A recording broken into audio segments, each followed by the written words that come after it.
Central Pennsylvania, a strange place. They call it the Commonwealth for one confusing reason or another. But what a wealth it is indeed. There are literally thousands of little towns in close proximity. Serendipitously, it would seem, I ended up paying rent a while in York, Pennsylvania when I was just 22. It's a little town that many love to refer to as the first capital of the USA. In autumn, trees fall apart there like the limbs of Osiris. Perhaps Set, the great destroyer, murmurs forth the cool, windy breath that seems to gently shake the golden and orange leaves from their once sturdy branches, causing a hypnotic cascade of color to tumble down like rain upon your head, getting stuck to your jacket. Let's go for a walk, someone says. The Victorian houses, almost as colorful as the leaves, pass the two of you, one by one. Some have pointed ceilings, like the bleak domes that emerge from the tips of great castles and cathedrals in Europe. Others make it hard to tell whether or not this is an oddly vacant, sprawling city, or simply a small, cozy hillside neighborhood from the past, where each and every neighbor seems to know your name, whether you know theirs or not. Then it seems unmistakable to avoid suggesting that there are indeed the heads of ghosts popping out through colonial windows in the historical display of the neighborhood courthouse, nearly 300 years old at least. A device adorns the front yard of the old haunt that consists of 3 holes secured between 2 enclosed blocks of wood, one to bound an old prisoner's head and the others their hands. Silhouettes of hanged corpses flash by in the surrounding trees and then disappear. "Did you see that?" you ask your friendly host. "That's nothing," they reply. "Tonight, when things get real dark and creepy, would you rather drive out to hunt the ghosts of the infamous Gettysburg battlefield? Or would you like to head 20 miles south to Renner's Hollow?" You take a gulp, somewhat nervous, yet utterly confounded by both ideas. But wait, what in the hell is Renner's Hollow, you ask? Your guess unfolds an almost wicked and utterly crooked smile. One of the best legends around this area.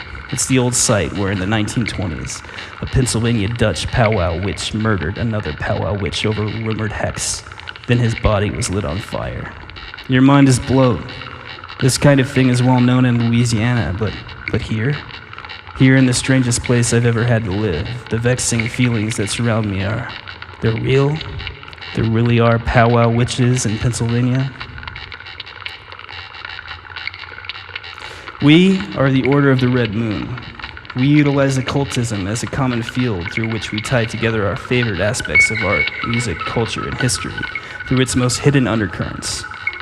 Tonight, our guest is someone I first became a fan of at a young age. We lost touch for many years before we reconnected, utilizing the blessing and curse that is commonly referred to as social media. Timothy fronts the wonderful banjo-tinged folk band Stone Breath and has worked with the likes of such wonderful fellow musicians as Gowan Ring and Eyeless in Gaza. He also paints and likes to write books on one of the world's most surprisingly plausible conspiracy theories. Yes, you guessed it, folks, Bigfoot. But that's not it. There's so much more. This is Order of the Red podcast, and my name is Wyatt McKenzie, and we are joined by Timothy Renner of Stone Breath. How are you doing today? Doing good. Awesome. Well, we like to open up every podcast with the ritualistic question, what is magic? Timothy, what is magic exactly? It is a way into the other.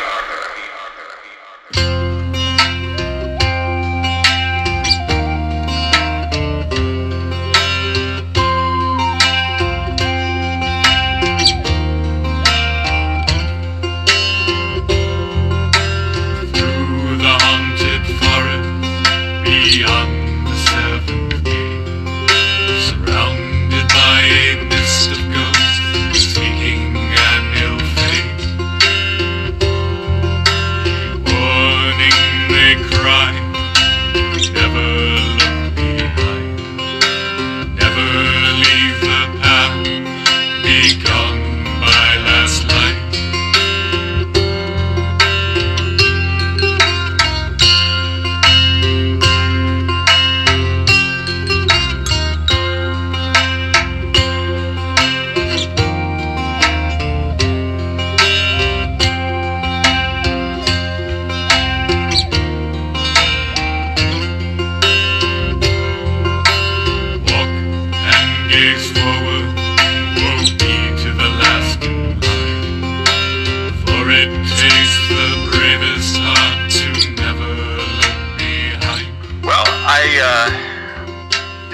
had an active imagination and an active interest in what would I would later learn was folklore, but at the time I had no clue what it was. I just thought it was cool stories.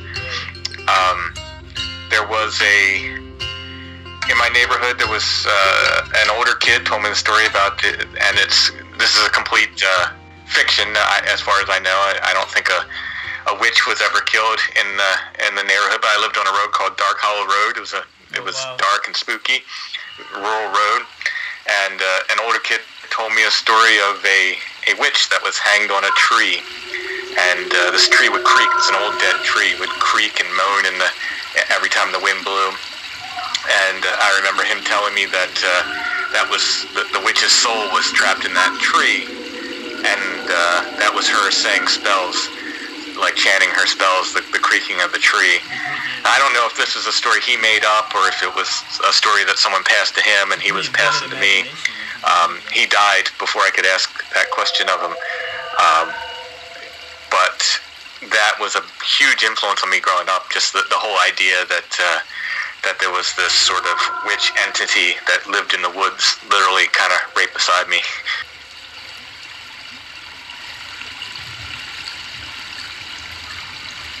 I tend to get like these little snippets of stories. Like I get these little snippets of like there's one it's associated with Hex Hollow of a flaming ghost people were seeing. There's another that was in Heidelberg Township that was they said it could take the form of a flaming ghost or a black dog or I think it was even children or something people were seeing. So I like these kind of little snippets of these ghost stories.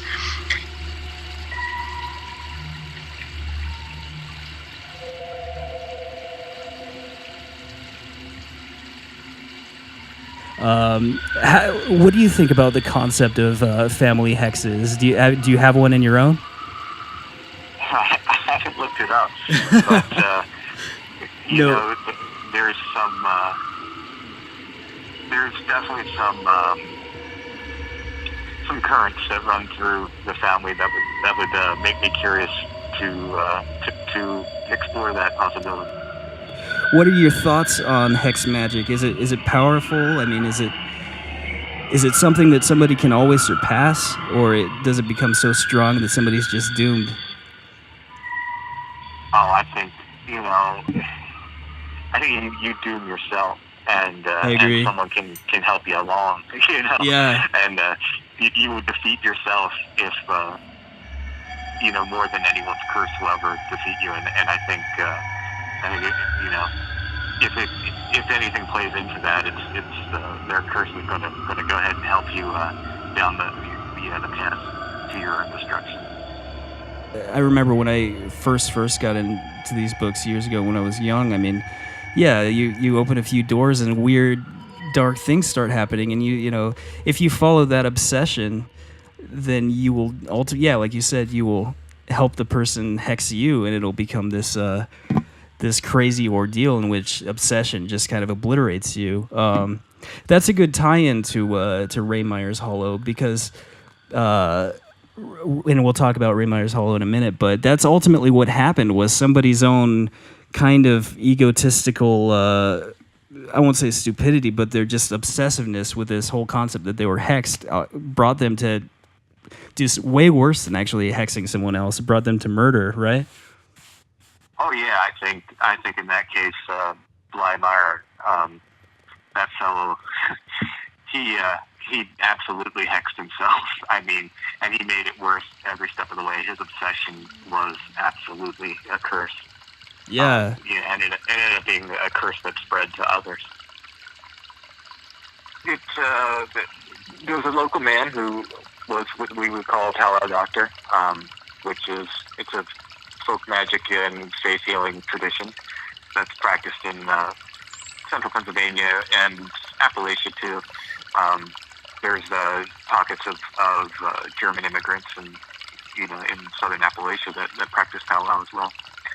And it's like I said, it's a folk magic tradition. It kind of goes hand in hand with prayer and faith healing, but it does have this sort of ritualistic element to it and this darker element that if you were able to use this magic to protect yourself from and actually find out, you could find witches and you could turn hexes back upon them if they had cursed you. So a lot of people that dealt with this, the thinking was if you can find witches and if you can turn the witches' powers against them, then you can also, basically you're a witch as well. So this fellow lived alone down in just a little, they called it Raymire Valley. Way back now, they call it Raymire's Hollow. It's kind of an isolated part of southern York County.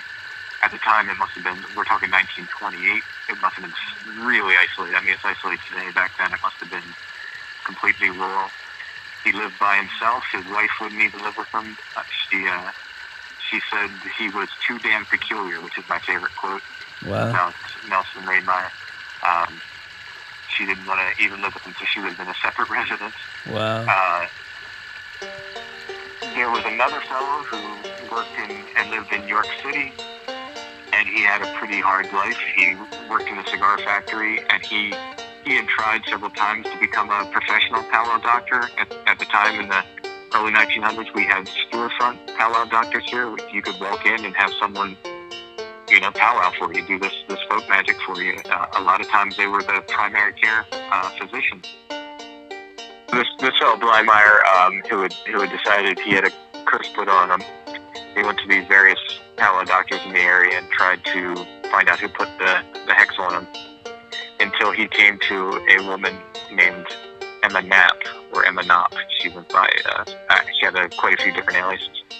And she was known as the River Witch of Marietta. Oh, wow. Which is a town that's right across the river. And she told him after several visits to hand her a dollar bill, and then she folded it up and said, "Now unfold this and you will see the face of the person who hexed you." And according to this man, he unfolded the dollar bill, and on the dollar bill in the place of George Washington was the face of Nelson Raymire. Oh, wow.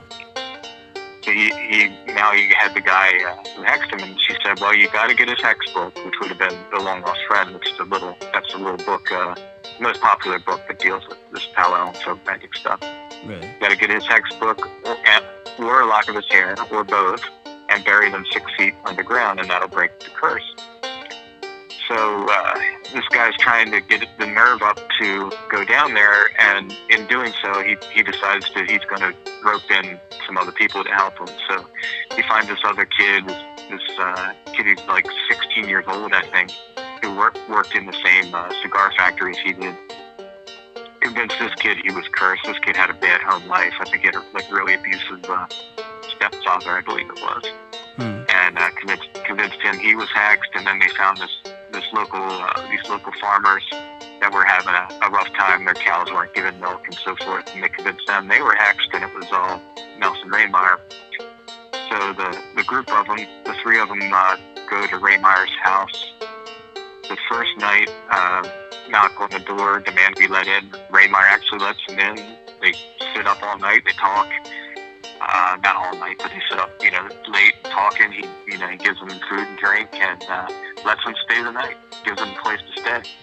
Raymire was a socialist. He actually was active in the community. He supposedly had socialist posters up in his house. He was by all accounts, a good guy. And in fact, one of the folks, he had actually healed one of these kids when they were little. His parents had brought him to Raymire, and he actually healed them.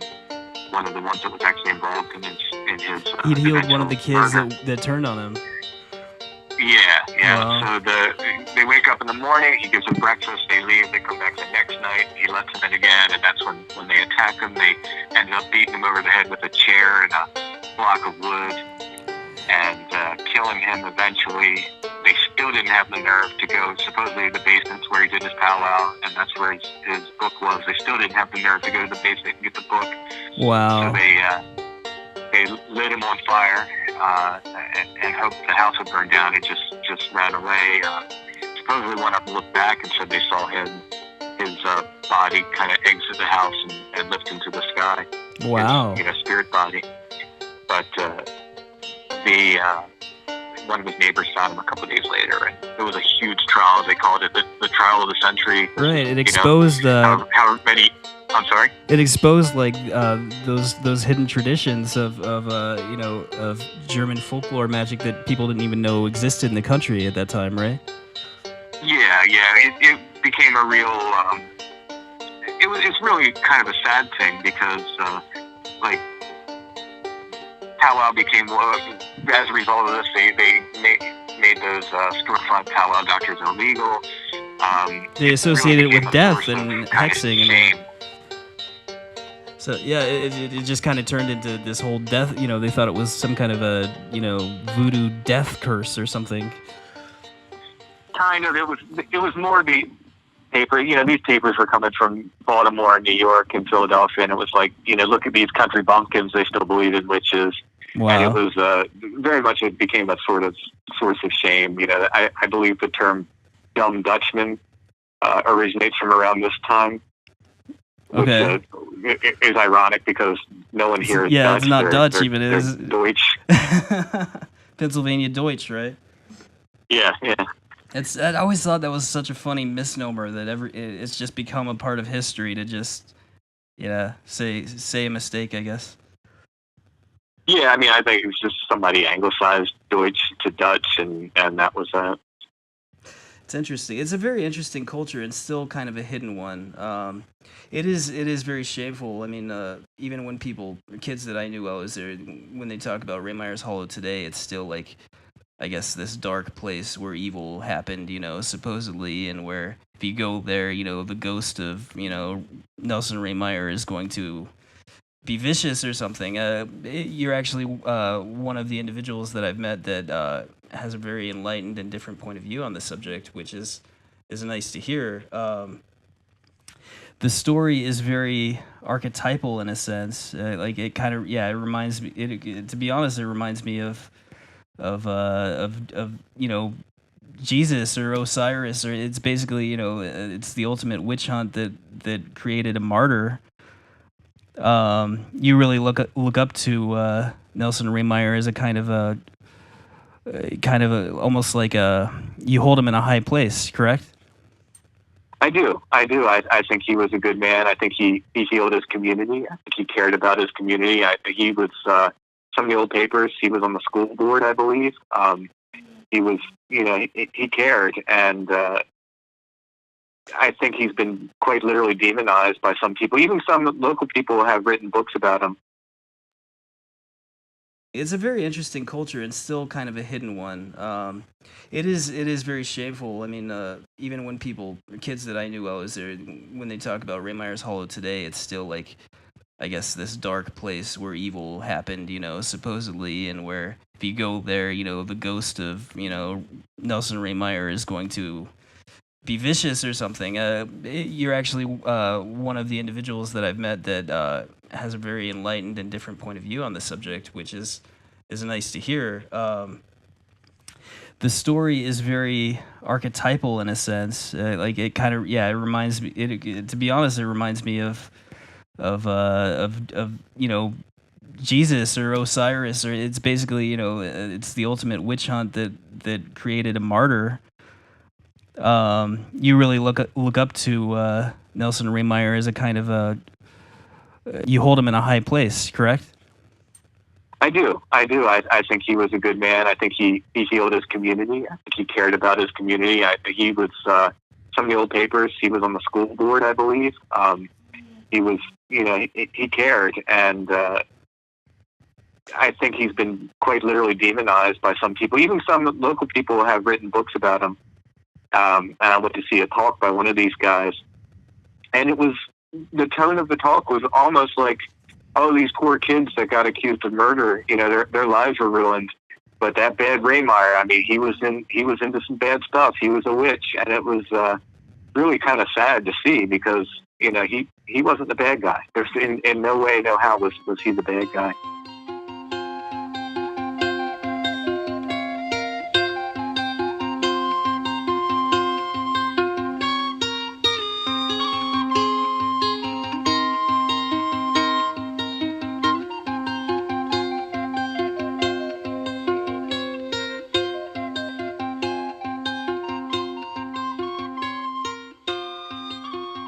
even consider myself specifically in the tradition of powwow. I'm a folk magician by nature, I think, but I kind of I pick and choose. So I'll borrow stuff from Long Lost Friend and a lot from the Swedish and Norse tradition as well. But I don't. Powwow really went hand in hand with it. It was, the Long Lost Friend was written by a Catholic man, but it's really a Protestant tradition as far as what's handed down here, and kind of a family tradition. And if there's any holidays that there's no specific holidays like would be like a powwow holiday or a powwow, high holy day or anything. They would celebrate Christian holidays basically.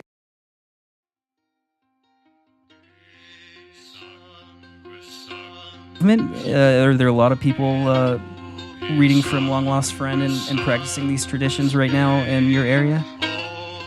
There's a resurgence. There's definitely a resurgence. There's a whole new kind of attention to it and respect for it. And there's people doing some wonderful work with powwow that, in very traditional ways that have, some that have, gone back and learned in the traditional way, which is it was passed from a male to a female, always, or a female to a male. That was the traditional way that it was done. So usually, somebody's aunt would teach their nephew or something, or a grandfather would teach a granddaughter.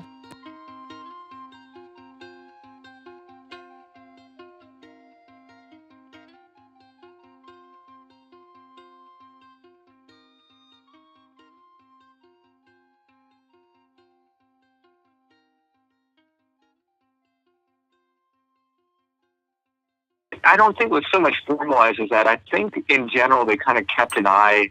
They would keep an eye on people and see who had an interest in it and who had a propensity for these kinds of things, and then maybe the wise woman or the cunning man or the powwow equivalent would take notice and say, okay, this person, and maybe approach that person and say, do you want to learn?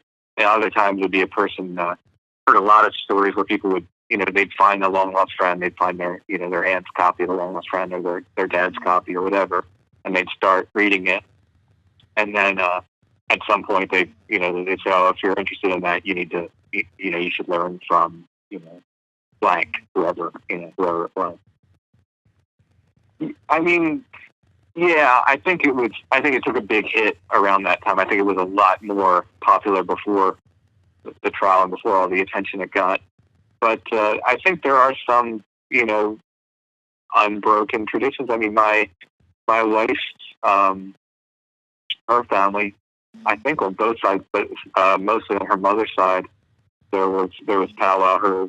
Her mother's grandfather had powwow for her when she was little. She had, I don't know if it was an earache or what, but she had powwow for her.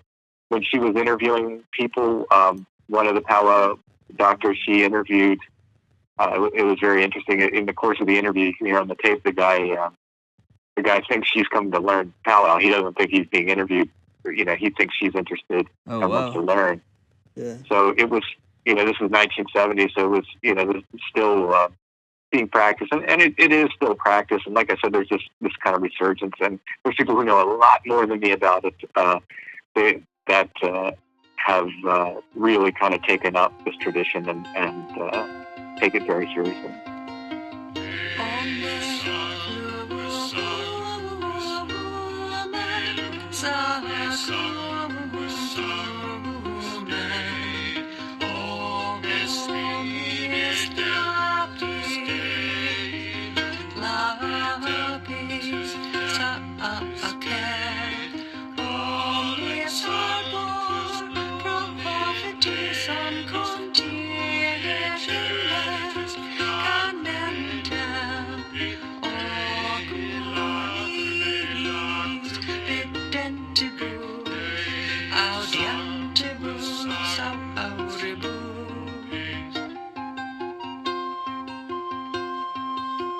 Yeah, I mean, I find it really interesting and fascinating. I I know you're into to other things, and we'll get more on that later. I want to talk though a little bit about music. I mean, we haven't even really brushed on it yet.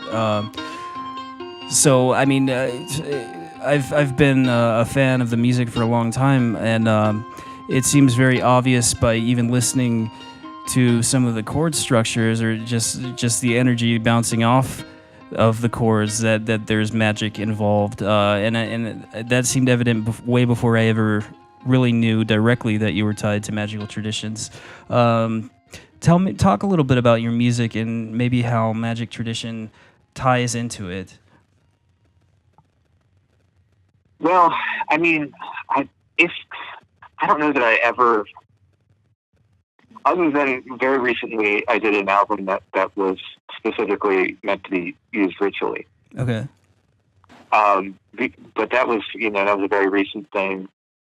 Beyond that, it must be all like semi-conscious or subconscious stuff. Now, certainly the themes, were there. I've always been interested in this kind of thing. I've always been interested in finding a personal mythology, and I think, the kind of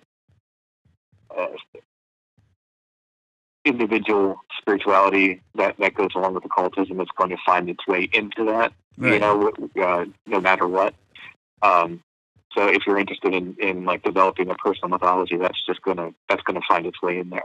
Absolutely. And yeah. I think that's probably what you were picking up on, because it's always been like, for me, and sometimes it's not a good thing. Like sometimes it's a hard road. Like you talk about being an individualist, and absolutely, I agree. But I also recognize, it's not always a good thing to reinvent the wheel every time. But I force myself to do it often, where I'm like, yeah, I don't want to do it that way. I'll find my own way. Right. And sometimes there's reasons why people have done it, Absolutely. blank way for hundreds of years. Yeah. And you're kind of fighting against something there. But it's in my nature to kind of, I'll figure it out myself. It's a kind of rebellion, sort of. I mean, I relate too. It is a harder way to make your own path. I mean, it's for me, it's taken, years more work. Whereas, I could have just gone to such and such and did what they said and practiced this tradition and been granted this initiation or whatever. I had to do it my own way, and I think it's more fulfilling in a sense. Would you agree? I think if you're that kind of person, then it absolutely is. Right. Like, if you're not, I mean, I know just from talking to you, your struggle with some of the organizations, the structured magical organizations. Right. I would have the same issues. Yeah. Absolutely, because they don't like questions. They don't like, when you start saying, but why, and they start getting uncomfortable, and that's where I start asking why even more. That's the best thing I ever took from chaos magic, which I think has sadly kind of abandoned that a little bit. But that's one of the great things that came along with me from when I moved away from chaos. Yeah, it's that's just another way of kind of putting a sort of healthy or even it's just a way of putting skepticism and doubt into everything. It's scientific, kind of.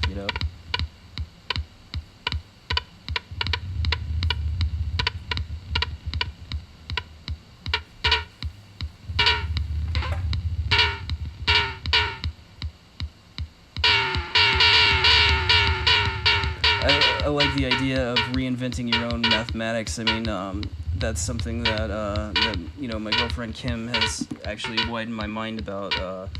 That maybe 2 + 2 can equal 22. I mean, I think that's about the only other number besides 4 I've come up with that one yet. But I mean, other than I'm big on just using the other as this sort of general term, this general catch-all term. right. When I was deep into the chaos thing, I mean they had and I think the example they used was if your washing machine's broken or your dishwasher's broken, you pray to the god of dishwashers, and how Right, yeah. like what a silly thing that seems like, but it's like, why not? I mean, Yeah. if it works, why not? So when I was deep into chaos, I was probably more into that, but I was raised Catholic, and there's a real power with certain aspects of that Right. that I realized I was using. It's either become a victim of it or turn it to something beautiful that you can use for yourself. And when I realized that it was part of me, and I could embrace this and not necessarily be in the dogma of the Catholic Church, but use these symbols and use these entities that have been kind of sewn into my being at an early age. Right, and that way, At that, that way you kind of don't have to fight them the way that you probably did when you were rebellious, or in my experience, it was exactly. like, yeah, it was Yeah, like, I could stop reacting against them and just kind of say, okay, let's hold hands and see where we go here. I think that's really cool, and I relate to that a lot. I mean, it's just I think I was raised not Catholic but Protestant more or less, and I think I really gave it a chance for a while, and was trying out different churches with my parents and stuff, and I would just see politics and things like that kind of always crumble them apart, and we were always switching churches because this person said this or that. There was always drama, and I think I just really learned to hate dogma at a young age, and it pushed me to a place where, like, yeah, obviously, I would grow up being goth and like cursing Jesus and all that, but I agree. I've done something similar for sure. I really do like to work with similar forces as the ones I grew up with, kind of. I mean, I can understand that. I respect that a lot, I think. Yeah, I mean, and I don't know if it's a matter of maturity. I don't know. I don't know at what point I stopped fighting against it. There was a point where I thought I was looking for that kind of structure, and I thought I'd turn back to the Catholic Church, and I did my best for a couple of years, right. And it just, I'm just not that person. It's not me. I have to, once again, I got to find my own way, one way or another. Right. I guess it's a certain mindset. I mean, but it's, yeah, I suppose that other people, maybe they need to experience magic or spirituality, whatever you'll call it, the other as you'd call it. Maybe they need to experience the other through some kind of group mindset just to function. I mean, I guess it's all individualized through the way a person is raised, or their experiences. I think. Yeah. I mean, I don't. A friend of mine invited me. His father's a one of these gospel of prosperity, like, kind of born again Protestant Right. ministers, and he invited me to his dad's church to play music one time. And I went in there, and it's a white box. This church, I grew up. Wow. The churches are stained glass windows. And, Yeah. and there's Christ is crucified and bleeding above the altar, and there's Mary's weeping. Statues of Mary weeping and holding her son, and this is a white box, and I just don't get it. I mean, I'm looking around. I'm like, I don't get this. I don't get any spiritual. But there are people who were. I mean, there were people who were genuinely there. I believe. I believe there are people there for social reasons, but I believe there are people who, for whatever reason, that spoke to them, but it didn't to me. That you see in the skies. No one hears your songs. No one hears your cries. The footprints on the path are no one's but your own. And all the things that make you happy are dying one by one.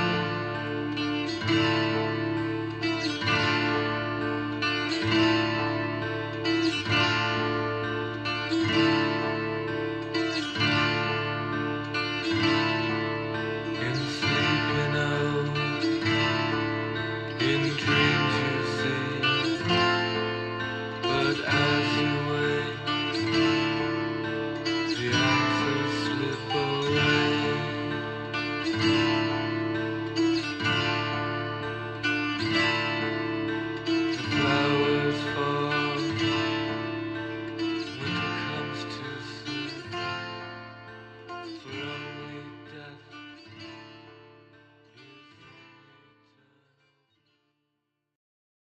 think there's been this kind of rewriting of history by the modern neo-pagan, in that like this the Catholic Church just rolled across Europe and was burning people left and right, and putting the sword to everyone's throat.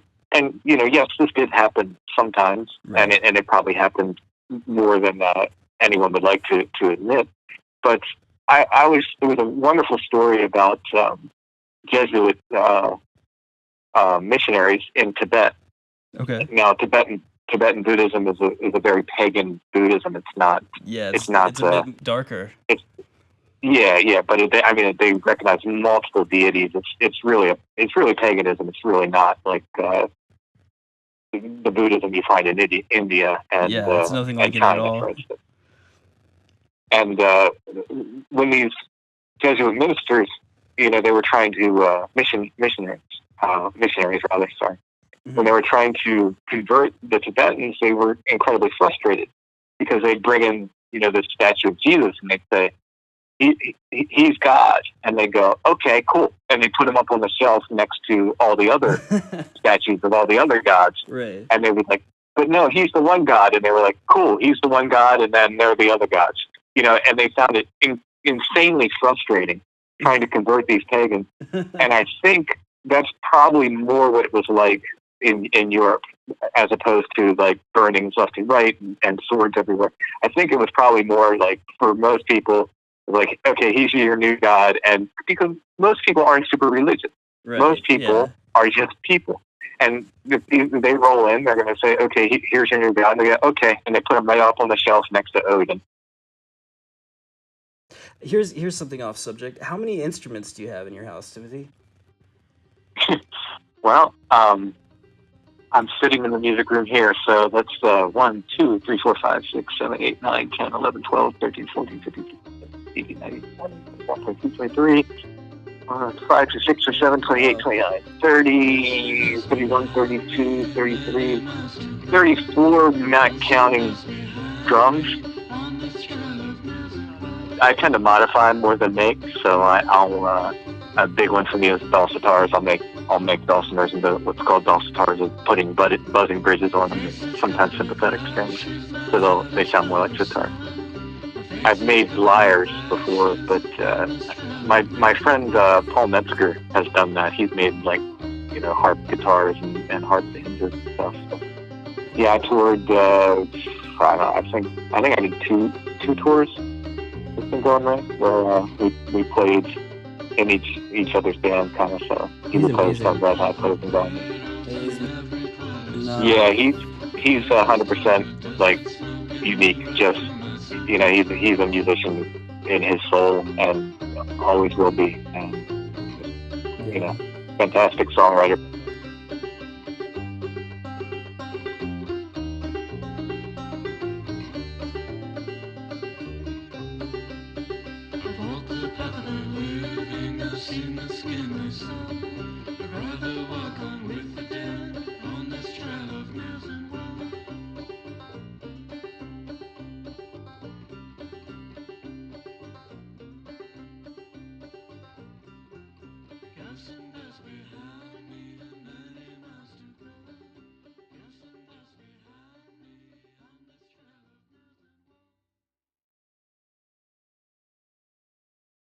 I mean, there's a reason why that. So Treadwin and Serrata have been with me for 20-some years or whatever in Stone Breath, and I hope they always will be. They're two of my best friends in the world. But we seem to have this kind of like, I've never had to tell either one of them no. I don't think on a song or like do something differently. I've never had to do that with them. Everyone else I've worked with, I like people's input. I'm not a horrible tyrant, but I do know what I want things to sound like. Right. But with those two, I've never had to. I remember the first time we ever played all three together, Kremlin and I had practiced, and Serrata couldn't make it to the practice, and we were playing in Philadelphia, I remember. And Kremlin's like, I don't know how this is going to work. We've never practiced with her. She had sung on some of the records, but we never practiced. I said, don't worry, it'll be fine. And it was just perfect. Like we've always been able to make music together. I've never had to say no to them. They just know what to do. I don't know. I don't know how to put that. It's Must be a high completely level of musicianship and just energy compatibility, probably, right? Yeah. I mean, there's just something there, and I mean the fact that it helps that they're both natural harmony singers, and they the wonderful harmonies in Stone Breath are all of them. That's not me, and that's kind of one of my favorite things about Stone Breath is the harmonies, and that's all Providence Rod. I can take zero credit for that. But it's just natural. They just fall into these harmonies. They just blow me away. Cool. Well, I mean, thank you so much for your time. I want to just tie things up a little bit with just there's some things I definitely want to let you sort of plug. You have a new book coming out, right? Or you just finished? Yeah, it should be out hopefully this week. I don't know when this show's going to air, but it should be out here in November. It's called Don't Look Behind You. It is a companion to my first book, which is called Beyond the Seventh Gate, and you don't have to have Beyond the Seventh Gate to read the new one, but they do kind of complement each other. Is that mostly on lore and local myths and things like that? Or?